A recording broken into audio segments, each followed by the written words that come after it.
But as a gentleman's looks in such a case of all others are by no means under his own control, Mr. Pecksniff continued to keep his mouth and his eyes very wide open, and to drop his lower jaw somewhat after the manner of a toy nutcracker, and as his hat had fallen off, and his face was pale, and his hair erect, and his coat muddy, the spectacle he presented was so very doleful that neither of the Miss Pecksniffs could repress an involuntary speech.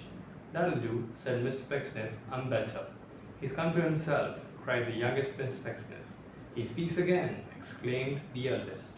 With these joyful words they kissed Mr. Pecksniff on either cheek and bore him into the house.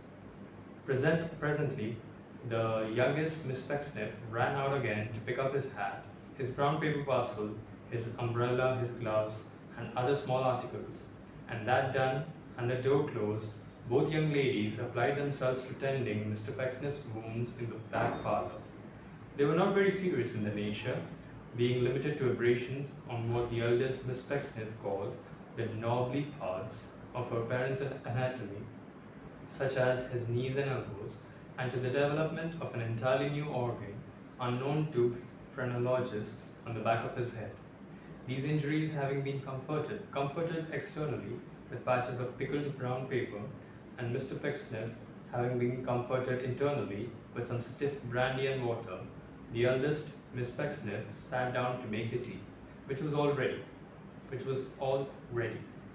In the meantime, the youngest Miss Pecksniff brought from the kitchen a smoking dish of ham and eggs, and setting the same before her father, took up her station as on a low stool at his feet, thereby bringing her eyes on a level with the tea-board. It must not be inferred from this position of humility that the youngest Miss Pecksniff was so young as to be, as one may say, forced to sit upon a stool by reason of the shortness of her legs. Miss Pecksniff sat upon a stool because of her simplicity and innocence, which were very great, very great. Miss Pecksniff sat upon a stool because she was all girlishness and playfulness and wildness and kittenish buoyancy. She was the most arch and at the same time the most artless creature, was the youngest Miss Pecksniff, that you can possibly imagine.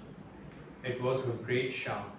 She was too fresh and guileless and too full of childlike vivacity, was the youngest Miss Pecksniff, to wear combs in her hair, or to turn it up, or to frizzle it, or braid it.